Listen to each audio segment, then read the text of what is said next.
Okay, so Be'ezras Hashem, we're going to move further into what the Torah of this year is going to be trying to focus on, and that is the center point at the heart of all things.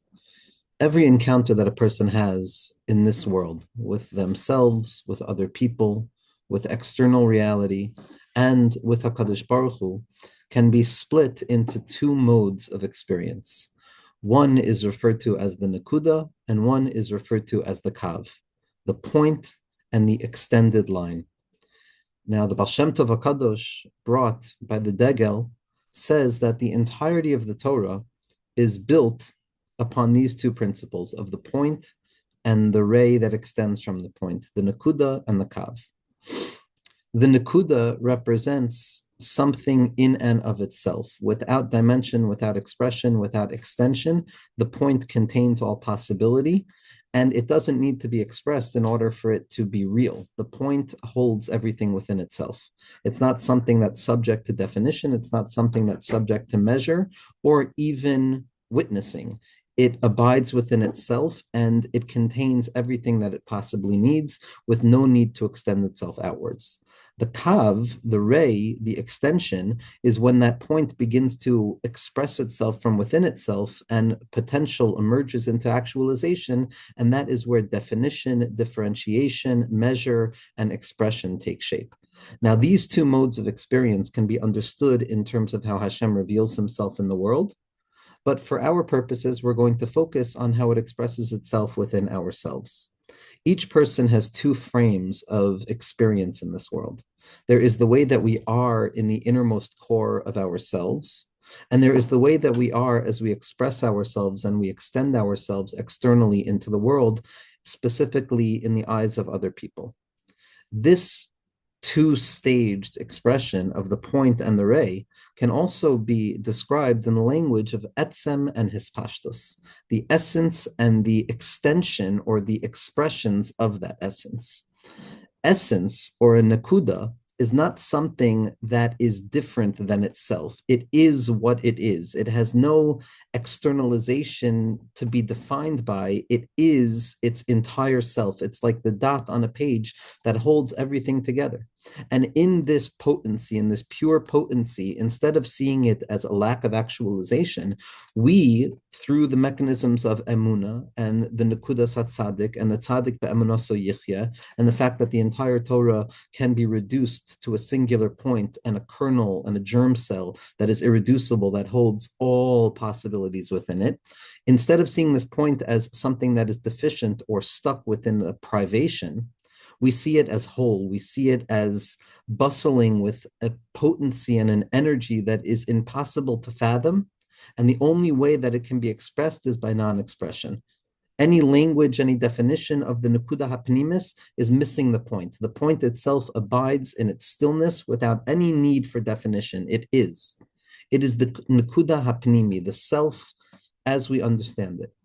The Kav, the hispashtus of the self, is how I extend myself, how I talk, how I express myself, how I feel myself internally, how I posture myself in reality, what I care about, the things I place my interest into. These are all expressions of the self. By way of metaphor, the self in its isolation prior to expression outwards can be considered the etzem. That's the individual without levush. That's where a person doesn't need garments. Garments are the extensions and the expressions of the self so that others can receive the individual. The purpose of the garment is so that I can convey to another person what I care about.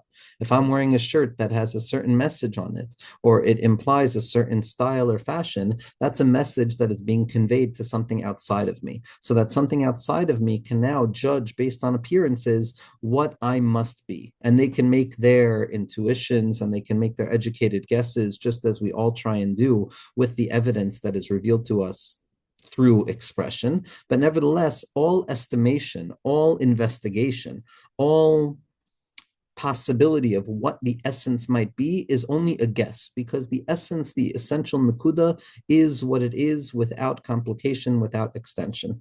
Extension, expression, hispashtus, levushim, all of the metaphors and the synonyms for the way that something is revealed, those are all secondary expressions.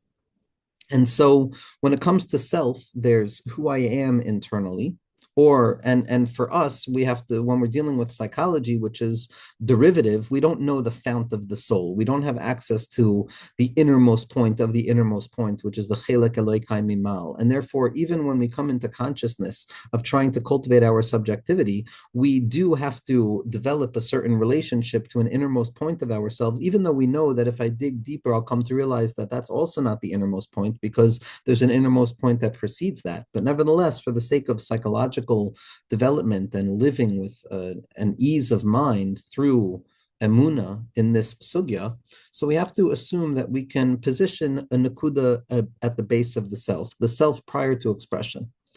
And then there's the self after expression. Now, this nakuda of etzem prior to expression has to be a place of safety. It has to be a place of acceptance. It has to be a place of ease, and it has to be a place of comfort. The expressions of the self, the extensions of the self, the garments of the self, the machshava, dibur, and maisa of the self, the way that I reveal myself to myself and to the world outside of me, that's an ever-changing territory. Sometimes it's up, sometimes it's down, sometimes it's light, sometimes it's dark, sometimes it's this way, and sometimes it's that way. It's the chamber of changing colors. It's the six-sided nature of this worldliness and the changes that come about as a result of the world being a place of expression and extension. So while I might live externally with a sense of, is this how I should be? Is this not how I should be? Am I doing it right? Am I not doing it right? That's only with regards to the kav of extension, how I apply myself in this world. But when it comes to the innermost nakuda, the fount of the soul, that tiny most innermost point of the self that rests at the core of all things, the panemius on the shama, the panemius of the lave, that makom in the ma'amake hanefesh, that needs to be a place of fundamental acceptance, fundamental goodness, fundamental affirmation of the value of what I bring to the table. Judgment, measure, alignment, discernment, differentiation, that all applies in the world of expression and extension. That's a world of the kav that extends from the point. But in the world of the point, there is nothing other than the acceptance of the pre-abiding nature of the point. The point is not something that is subject to judgment. It is what it is. It is the hoive. It is the flow. It is the natural, non-judgmental space of just the mere awareness of being, which is phrased differently, the imun at the core of the nefesh, the ability for a person to have amuna. This is the secret of tzaddik be'emunaso yichya, that Habakkuk came and reduced the entirety of the Torah to a singular point, which is tzaddik be'emunaso yichya. That innermost point of the self prior to judgment is an emuna that precedes all possibilities. I choose emuna. I affirm that innermost point of value prior to the discernment of what would even theoretically make something valuable, because that decision and that choice to live with the meaningfulness of that innermost nakuda is prior to any secondary judgments. There is no symptom, no secondary judgment that can take away that innermost point. It is irreducible. Noach HaTzadik brings us into a world after Adam HaRishon is kicked out of Gan Eden. In a world of Gan Eden, prior to the Chet of the Eitz Hadas, there was no need for a person to attach themselves to the innermost point of themselves, because there was really no judgment with regards to the extension of the self either. The levush was or, everything was or. Adam HaRishon, Chava, consciousness, and that pre-Chet state of consciousness exists within our minds at all times as well, accessible to us by way of its irreducible trace, which means that we're talking about real psychological concepts here. That prior to the Chet of the Eitz Hadas, prior to complication, prior to subjectivity and self-reflection, where there is now an extension of the ray from the point, and now I'm forced to cut and discern between essence and expression of essence, there was no judgment. Whatever it was, however it was, and whatever it was. It was all reflective of the light and the never-ending expression of infinitude and hashkacha and a sense of all rightness. And so there was no need to discern whether I was doing the right thing or not doing the right thing. Everything was the right thing. It was prior to judgment. It was prior to the Nachash entrance into the birth of subjectivity. So there was no need to attach ourselves to our innermost point. The innermost point was expressed throughout every part of the self. The levushim were also the innermost point. Everything was expression expressive of the innermost point. But after we're kicked out of Gan Eden and the Lahat HaCheref HaMesapeches is placed in front of us and we can no longer return to Gan Eden, so we find ourselves now grappling with this cut, this tear between the innermost point and the expression of the point. And we live more often than not in the expression of the point, in the kav, in the territory of extension and presentation and revealing ourselves to others and acting in certain ways and posturing and basing our sense of self and even our spiritual sense of self not on who we are fundamentally in the innermost part of ourselves, but rather how we appear to others in the externalization of self. And this is the slow and steady descent of culture and reality and humanity in the times of Noach HaTzadik, where because of the externalization of the self that resulted from the loss of center that took place by being exiled from Gan Eden, so human beings were caught up within the posturing of how we appear in the eyes of others, and that leads to the politic of kina, taiva, and kavod, and all of the different things that take us away from our inner world. And so after Gan Eden, after the world of the innermost point, we descend into the territory of the flood where there's no longer an innermost point anywhere. And it seems to be all just expression, expression, expression, endless expression, purposelessness, expression, missing the innermost point of all things. And so then, in order to save us from that place, in order to redeem the self, after the self has lost its confidence in itself and its natural state of Amuna in itself and its Amuna in God, which are one and the same, because there was no differentiation. Adam HaRishon understood that he was a shliach of HaKadosh Baruch Hu. Every thought, every feeling, everything was just an expression of the infinite light of HaKadosh Baruch Hu. And so in that place, a person can be comfortable with themselves. A person doesn't need to present. A person doesn't need to perform. A person doesn't need to prove. And a person doesn't need to purchase or offer. But after the descent out of Gan Eden, we find ourselves caught up in a world of appearances. We find ourselves grappling with how we see ourselves through the eyes of other people, with all sorts of projections and all sorts of complications and transference and countertransference, and we've lost the center. And so HaKadosh Baruch Hu finds Noach. Hashem wants to restore the ability to attach ourselves to the innermost point. Anytime we seem to lose that center, HaKadosh Baruch Hu gives us the ability of the tzaddik, the light of the righteousness, and Amich Kulam Tzadikim, and Tzadiko Shel Olam, and Tzaddik Yisod Olam. Hashem is the true tzaddik, we're the true tzaddik, and the Tzaddik Yisod Olam is the shadchin between the Nukuda of tzaddik within us, and HaKadosh Baruch Hu is the true tzaddik. But anytime there's a loss of center, HaKadosh Baruch Hu reveals a tzaddik, Noach. Noach matzachein be'enei Hashem. Noach is the reintroduction of our ability to retreat back from a world of appearances, to retreat back from a world of performance, which is anxiety-ridden because it's built upon the opinions of other people or the imagined opinions of other people, or projection and counter-projection, etc., etc. And it's the possibility that tzaddik offers, once again, the possibility of living with that inner nekuda pnimi of etzem, where I don't need to perform in order to be valuable. I am valuable in and of myself prior to any judgments of what I can possibly conceive as being non-valuable. The self is fundamentally valuable. The notion of being not valuable or not worthy is a secondary assumption that is rooted in a world of other people. But in my inner space, what can be more powerful, meaningful, significant than the innermost point of self? And Noach HaTzadik introduces the possibility of living again with this mindset of returning to the center. Now, for Noach, as we know and as we've discussed, this is not the center of Gan Eden, which is a structured and sturdy point, but rather this is the center of the Teva. The teva is in case of emergency, break glass. When we're kicked out of Gan Eden, it's impossible to live without the innermost nakuda, because then we become like Cain, running away from everything and running to everything and never being anywhere at all. Noach HaTzadik understood the necessity of building the teva, that he had to build a space of comfort, a space of calmness, an innermost point within the mind that can be unlocked and uncovered and entered into anytime the outside waters seem to be raging to such a degree that a person has lost confidence in themselves to face God face to face. And that's the Teva of Noach, the awakening of the possibility to return back into the mindset of Gan Eden, which is a return back to the innermost point of all things, that Evan Hashasiya, that's prior to expression, to live with the Nakuda HaPanimi. And the way that Noach HaTzadik, or the way that HaKadosh Baruch Hu reveals this to us, is that Unoach matzah chen be'enei Hashem, that HaKadosh Baruch Hu found chen in Noach.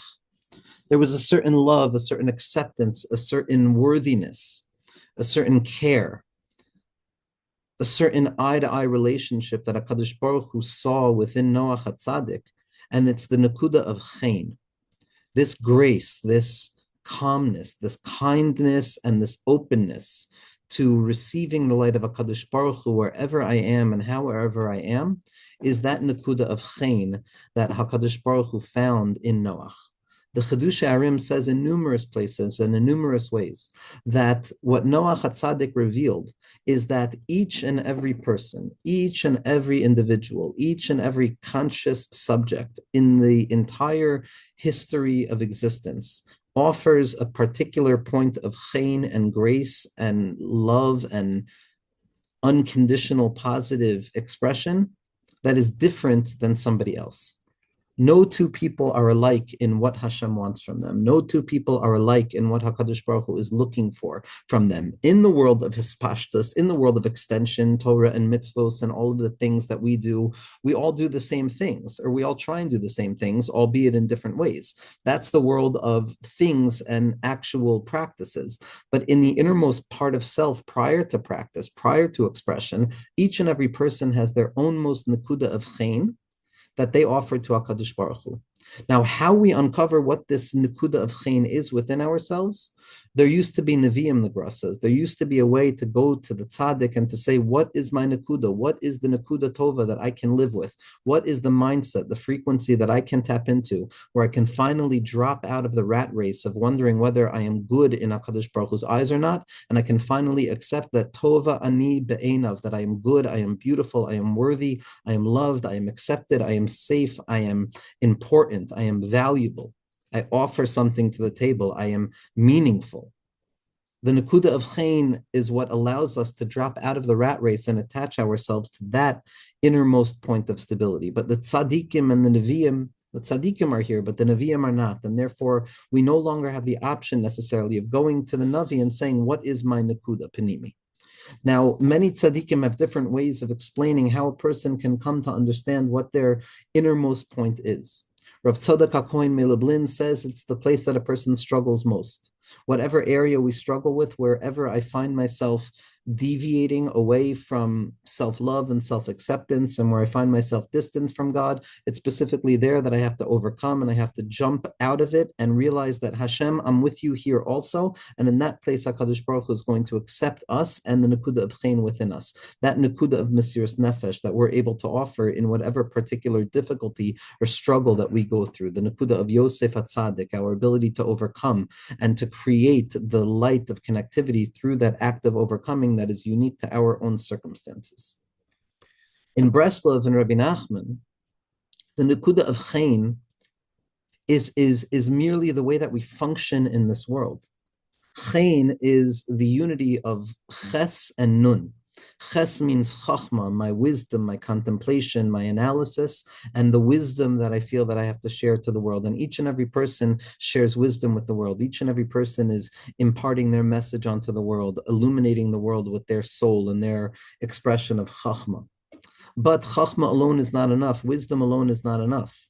Wisdom alone is a world of extension and expression. It doesn't ma'ir and nakuda of chen and grace and loving kindness beyond all reasonability, beyond all possibility of its opposite.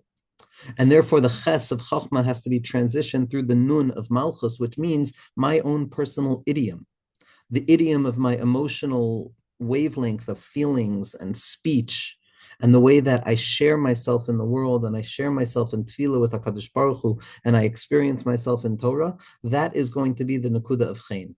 The process, the balance between my mind and my heart, how I reveal my thinking to others in this world, whether it be by way of offering advice or a favor or helping another person or being a chavrusa or being a parent or being a community member who's offering their own insight in a constructive way. the ability to process the illumination of my soul through the particular dynamics and mechanics of my heart shape and my body and my experience and my micro and macro systems, that's going to be the Nakuda of Chaim. That's going to be the Nakuda of Chaim, when I'm truly myself, when I allow myself to be the vehicle through which HaKadosh Baruch Hu is revealing himself, but not to be overwhelmed, but rather to be tame with it and to allow it to be graceful and beautiful. That's what Rabbi Nachman says is going to be the point of emergence of an individual's Nakuda of Chaim. What we see in Parshas Ve'eschanan by all of the Meforshim, and it's brought also by V'noach Matzachin, is that the language of Chain comes from Chinam. It comes from something free and unearned. And here's the point that I want to bring out, that ultimately the Nakuda of Chain, the singular thing that we have to offer HaKadosh Baruch Hu in this world, is our ability to accept that we have something to offer HaKadosh Baruch Hu in this world. We don't deserve to be the centermost point. We don't have any reason to believe that we're important or that we have a center role in the entire unfolding of reality. But what HaKadosh Baruch Hu wants us to feel, each and every Yid, what HaKadosh Baruch Hu needs us to feel, what HaKadosh Baruch Hu demands from us to feel, is to realize that Ein hadavar talui elabi, and that bishvili nivra ha'olam, and that if it's not for me, then it's not going to be anybody. Im anikan hakolkan, if I am here, everything is here, and that HaKadosh Baruch Hu is here, panim el panim, with me. It's lamala mitam v'das. It's a matnas chinam. It's something that is unearned and undeserved. The moment I think that I've earned it, the moment I think that I understand why I've deserved it, is already a world of hispashtus. It's the kav that extends beyond the innermost point. In the realm of the nakuda, it is just the acceptance of saying, thank you, HaKadosh Baruch Hu, for giving me a neshama shenasat bi tahirahi, and I am here for you today. I am here to allow my full self to be a receptacle through which you reveal your hashkacha and your light, and to enable myself to be mishapech into a nakuda of chain, a nakuda of chain, a tova ani be'enav, a true and fundamental knowing prior to any possibility of the opposite, a knowing that is so deep, a knowing that cannot be defined or described or proven in any which way, but a knowing, an inner knowing that says, I am good with HaKadosh Baruch Hu. I have an eye-to-eye connection with HaKadosh Baruch Hu. Noach matzachein be'enei Hashem. When I realize that I'm in Hashem's eye, I'm the apple of Hashem's eye, and each and every yid is the apple of Hashem's eye. Each and every yid is koil ha'olam kulo. Each and every yid is the entirety of the Torah. Each and every yid's mitzvah is the entirety of history. When a person is able to lean into this fully, fundamentally, and to believe in it on a preliminary stage prior to any extension beyond the self, in that moment we are makayim the entirety of existence. The entire world is worthy of being saved in honor of this nakuda of chayin that emerges from the nakuda of Noach within us. Noach HaTzadik was ma'amin ve'eno ma'amin. He believed in that he didn't believe in the mabul. What this can also be understood as is that the nakuda of chayin, this abiding within this innermost point of safety in the self, in the arc of the self, where I don't have to prove anything to anybody. I just have to let go of all of the reasons that I feel I need to prove something. I have to let go of all of the things that are blocking me from really realizing that right here, right now, in this moment, as a thinking, feeling, speaking, experiencing creature, I recognize, Hashem, that you have created the entirety of the cosmos, that you have created the entirety of history, that you run history, and that you will bring about the end to history by way of Rachamim Rabim. And right here in my conscious awareness of that, I'm becoming a Merkava for that awareness. I'm becoming a chariot to reveal the reality of godliness in the world by way of my mere existence, by way of the very fabric and texture of Nishmas Yisrael. At that point, there's a nakuda of chayin that emerges, and Hashem looks down and he says, this is worthy of saving the entire world. If a person can enter into that nakuda, and then the chayin reveals something, then I can move forward. The chayin reveals a tav. The chayin reveals my ability to move forward with this confidence, a confidence that Hashem, if I'm operating on the level of extension and kav and hispashtos, it's a lost cause. I don't know anything. I can't prove anything. I don't know anything about myself, about the other, about you. I don't know anything. And azavaditi bioni. But if I could return back to that innermost point of menuchas emes sha'atar atzeba, that innermost nakuda of Noach matzachein be'enei Hashem, so then I can accept myself fundamentally in your face, HaKadosh Baruch Hu, and I could accept my shlichus, and I could understand properly the ups and the downs, and how none of them are strong enough to touch the innermost kernel of fundamental goodness that is the very core of what it means to be Nishmas Yisrael in this world. And our whole year, Amir Hashem, we're going to uncover more and more of how to enter into that innermost point, how to enter into that nakuda of the yechida shebenefesh, of the keser malchus shebenefesh, of the ratzon of ratzon, that innermost point that can never be erased, that can never be reduced, that can never be covered over, that can never be sullied, that can never get ugly or dirty. It's never in need of cleansing. It's lifnei mi atamatar mi matar eschem avinu shabashamayim. HaKadosh Baruch Hu is the one who has chosen to see chen in us. And when we accept that, then I realize that I don't have to posture to find chen in the eyes of HaKadosh Baruch Hu. I have to accept the simple fact that HaKadosh Baruch Hu has nachas from me, that HaKadosh Baruch Hu has nachas from my efforts in this world, from the slightest movement, from the slightest awareness of being. HaKadosh Baruch Hu is mishta'asheya kavyachol, and there's oilamos upon oilamos that are built, and the teva is built out of this nakuda of chen, and the Yonah emerges from this nakuda of chen, and Mashiach Tzidkenu emerges from this nakuda of chen, from the secret of the matnas chinam. Even the biggest tzaddikim, Moshe Rabbeinu, at the end of the day, did not rely upon any of his hispashtos. Nothing about the kav of his life was what he came to HaKadosh Baruch Hu with. He was mavakesh by way of a matnas chinam, a free gift. Ve'eschanan el Hashem be'esahi lemor. And we can live with that nakuda. We can live with this deep and abiding awareness that this innermost point of fundamental acceptance that is irregardless of any conditions, of any identity markers, that abides, that is always there. Noach matzachein be'enei Hashem. And then I always have a safe place to return back to. I always have a teva that can protect me from the storms of the world. I always have a place of calmness that I can restore myself in, and I can return back to you, HaKadosh Baruch Hu, and I can find nachas with you, and you can find nachas with me. And then Mashiach Tzidkenu comes, and it's divrei chachamim benachas nishma, and when the words of the chachamim are heard, that's when Mashiach Tzidkenu comes, be'ezras Hashem.